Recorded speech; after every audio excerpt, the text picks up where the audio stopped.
Bitcoin is a Ponzi scheme, is the sentence which most grinds my gears. A falsehood that's knowingly propagated by bankers and unknowingly spread by ignorant no-coiners. The reason that this statement is so misguided is because it's being used as a ruse to deflect from one of the biggest and longest-running Ponzi schemes of all time. A system so fundamentally flawed that I'm honestly gobsmacked that it exists to this day. A proverbial house of cards where billions of sheeple seek cover. I am, of course, talking about the fiat money system. My name is Guy, and today I'm going to give you the matrix equivalent of the monetary red pill. By the end of this video, you will never be able to look at that money in your wallet in the same way again.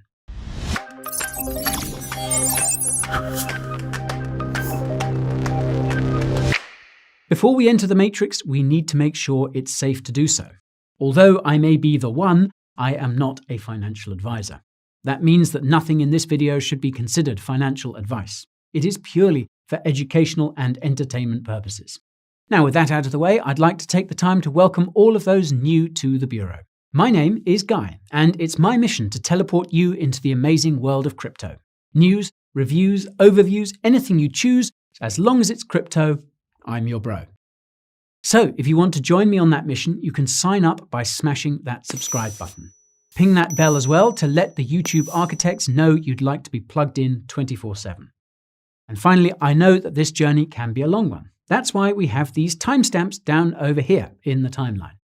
I've placed them there exclusively for your convenience. Feel free to use them to jump to the sections that most interest you. Okay, are you ready? Let's load this baby up. Let's start with a bit of a refresher course on fiat money. Most people associate the money in their pockets and bank accounts as fiat money, but in reality, the concept is much broader than that. You see, money as a concept has been around for hundreds of years. Paper money first started being issued in 1697 by the Bank of England. US dollars started hitting the scene in 1792 per the Coinage Act. Prior to this, coins made from gold and silver were used as the monetary medium in society. However, with the introduction of paper money, these banks could issue bills that were a lot easier to denominate, store, and spend. They were a lot easier to be used as, well, money. However, there was one key thing you always had with this centrally issued money. It was backed by some reserves. This was what was termed the convertibility of the money.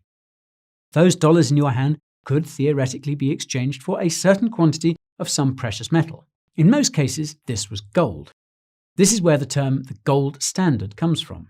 It created a certain level of confidence among those that held it that there was certain value behind it. The money in your hands and that which was in your bank had some sort of intrinsic value. Not only that, but a strict adherence to the gold standard would limit the potential for damaging inflation.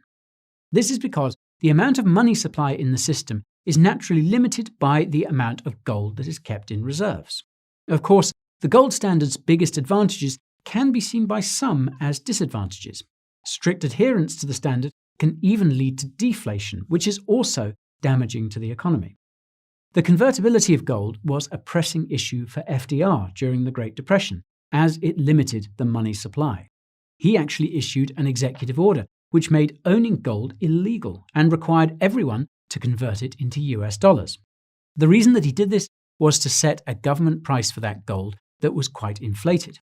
This would then allow the Federal Reserve to inflate its balance sheet by over 70%. So yes, the gold standard was not ideal for these governments, but at least it kept them in check.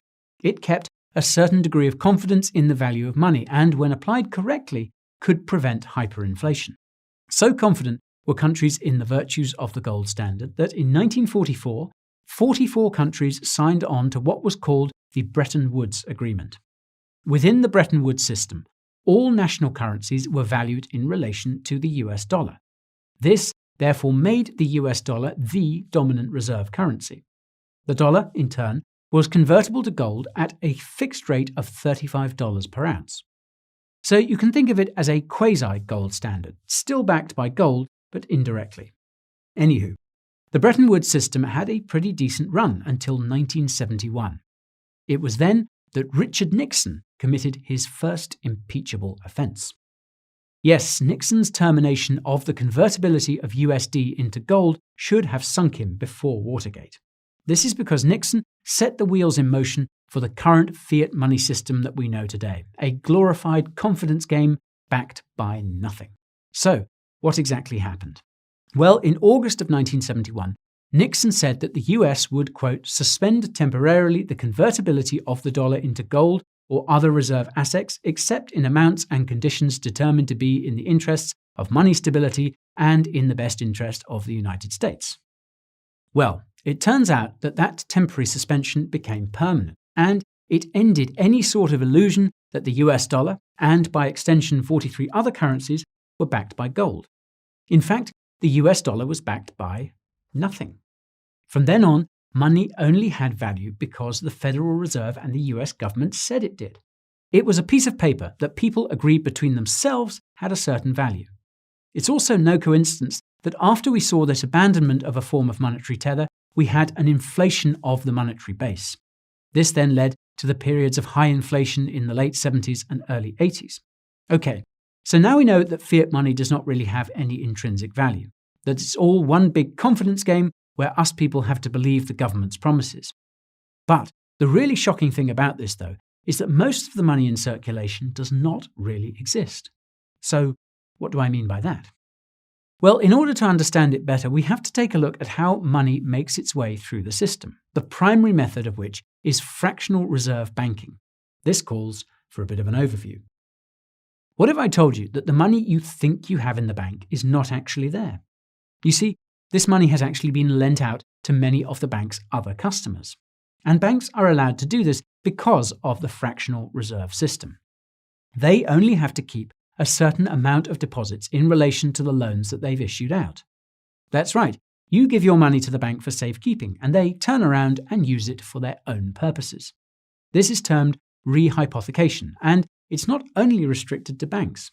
It's also used by other financial entities such as brokers, etc. What the banks are hoping for in this situation is that only a small proportion of their users will actually withdraw. Hence, they keep a small buffer of deposits in this case. Now I know what you're thinking. This is incredibly risky. What happens if all the depositors come and request their money all at once? Well, then you get what is termed a bank run, and it is exactly as the name would suggest. When all people rush to withdraw their funds at once, the bank has a liquidity crunch, and they're not able to pay out the depositors. These bank runs are mostly caused by rumours that a particular bank is facing a liquidity crunch. People then rush to withdraw their funds, which of course feeds the rumour. It's actually pretty scary. A bank can have no underlying issues, but the mere rumour that it's short on funds could cause everyone to withdraw at the same time, which makes it a self-fulfilling prophecy. What's really pretty scary about bank runs is that every single bank is susceptible. It's not only those that are short of liquidity, but also those that are in a relatively strong position. All you need is one picture of a line outside a bank and it drives the panic. Bank runs were common sights during the Great Depression. People heard about one bank facing a run, so they naturally tried to rush to their own bank in order to withdraw their funds, thereby leading to further panic. And here's a fun fact. This is actually what led to the formation of the Federal Deposit Insurance Corporation, or FDIC. The federal government was of the view that if they guaranteed a certain amount of deposits, that people would feel comfortable. Now, while this did bring stability for run-of-the-mill bank runs, you need to understand that FDIC only insures up to $250,000 in deposits. Those with balances above are still at risk of a loss. Many can actually argue that 2008 was a high-tech version of a bank run. Financial institutions started withdrawing their deposits at highly leveraged investment banks, which led to a massive liquidity crunch. Moreover, bank runs still take place fairly regularly in other countries around the world. In 2008, the UK had a retail bank run on Northern Rock. Then, of course, you had the Eurozone crisis of 2010, where countries like Greece and Cyprus were plagued by bank runs. So much so that the government had to place limits on the amount of euros that people could withdraw from the ATMs, only 60 euros per day. Imagine that. You've placed your life savings in a bank account, and now you're looking to withdraw it, and the banks limit you to a measly 60 euros a day. Of course, it's not like the government really had a choice. As there was no more liquidity in the system, they had to restrict capital flight and reduce the strain being placed on the banks. All of this was because the banks were built on a precarious system of fractional reserves. But that's not even the worst thing about fractional reserve banking. As mentioned, it plays a fundamental role in the multiplication of money. Allow me to explain. You see, this reserve ratio is not determined by the banks themselves, but by the Fed, or equivalent central bank. It's the minimum amount of deposits that they must hold in liquid securities in order to meet their obligations. This stock of money that's kept in near-term deposits is generally referred to as the M1 money supply. It's the money that not only includes coins and notes in circulation, but also other money equivalents that can easily be converted. Still following? By the way, if anything is unclear, feel free to leave your question below and I'll get back to you. Okay, so that's the M1 money supply. But here is where things get interesting.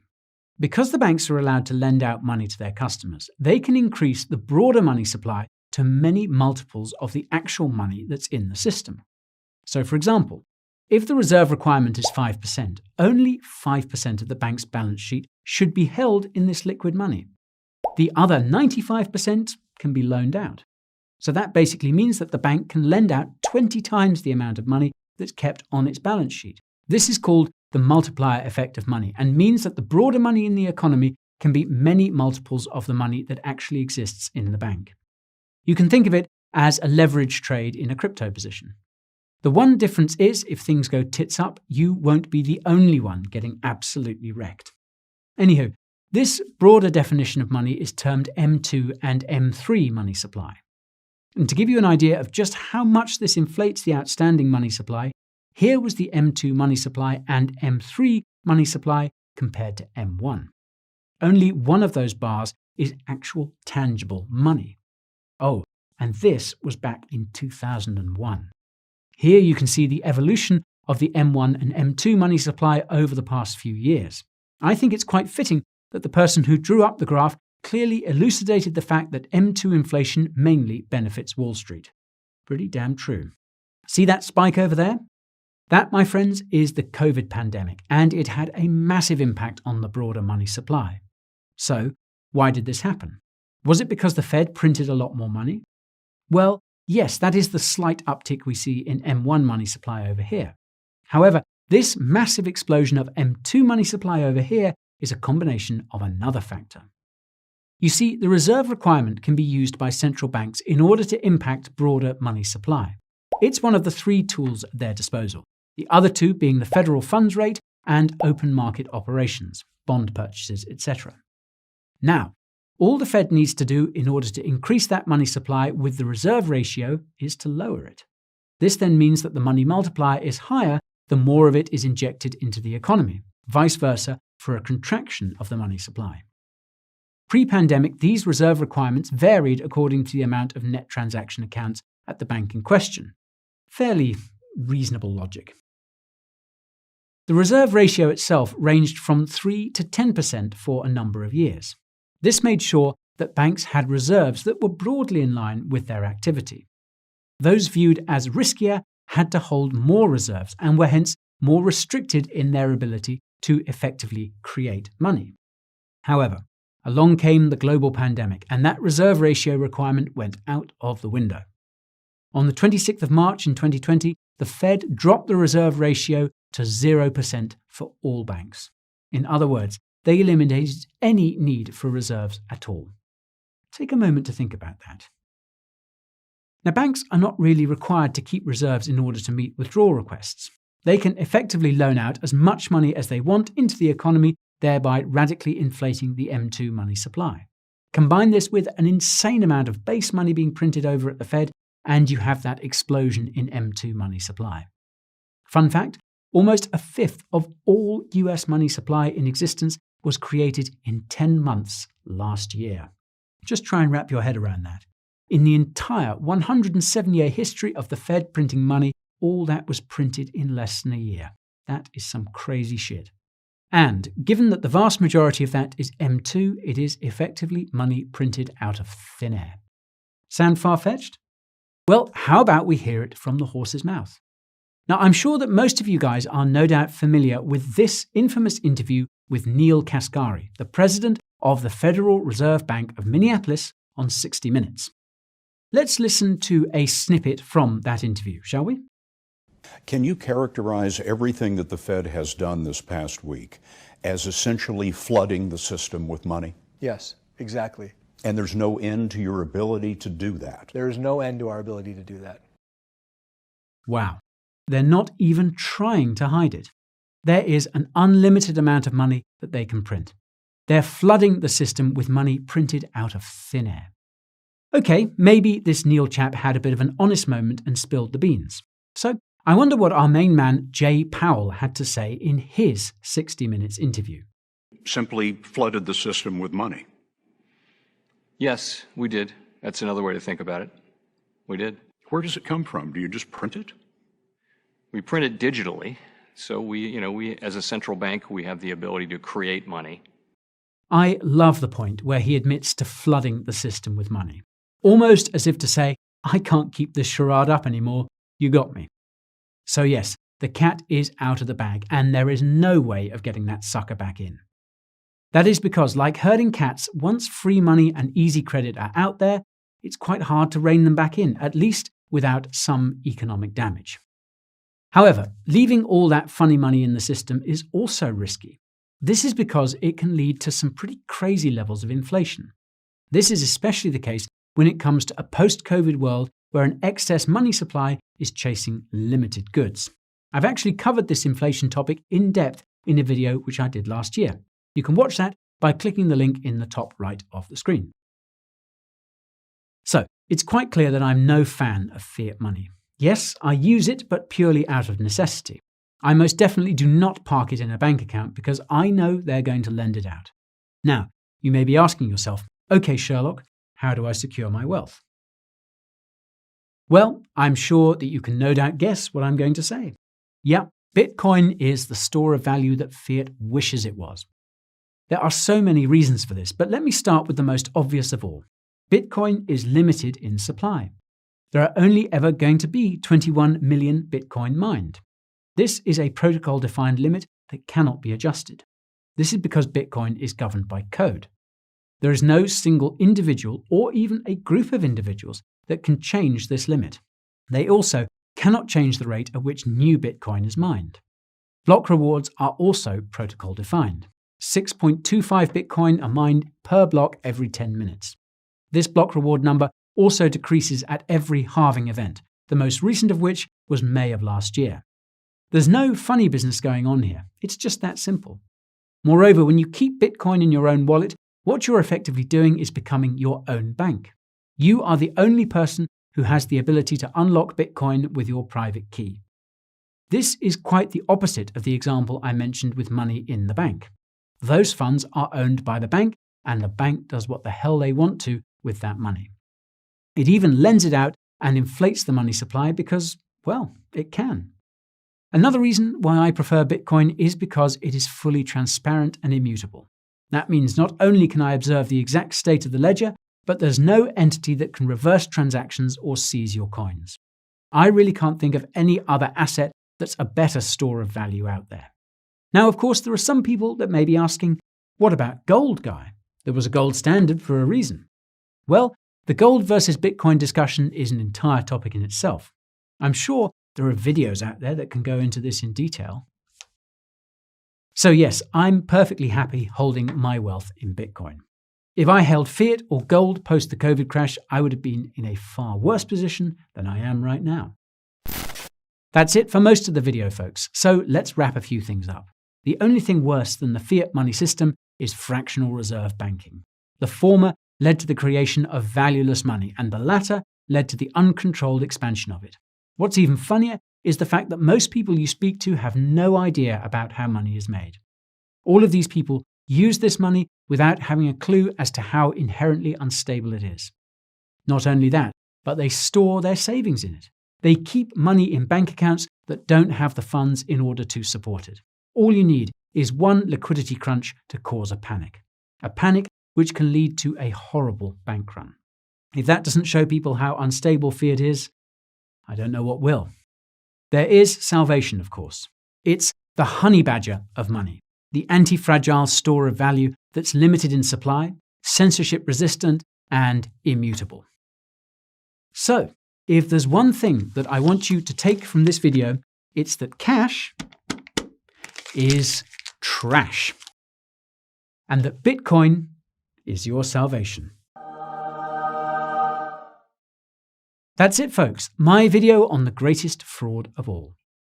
Now, of course, I must stress, I don't expect anyone to go out and invest all of their cash into crypto. Diversification is key. But what do you folks think? Have you got any questions for me? Fire them into the comments.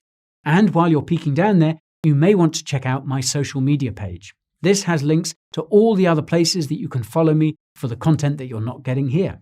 So be sure to follow there if you don't want to miss a market beat. And finally, seeing that you made it this far, I assume you got value from this video. Well, you know what to do. Thumbs up for this crypto guy. Don't leave that sub button hanging either.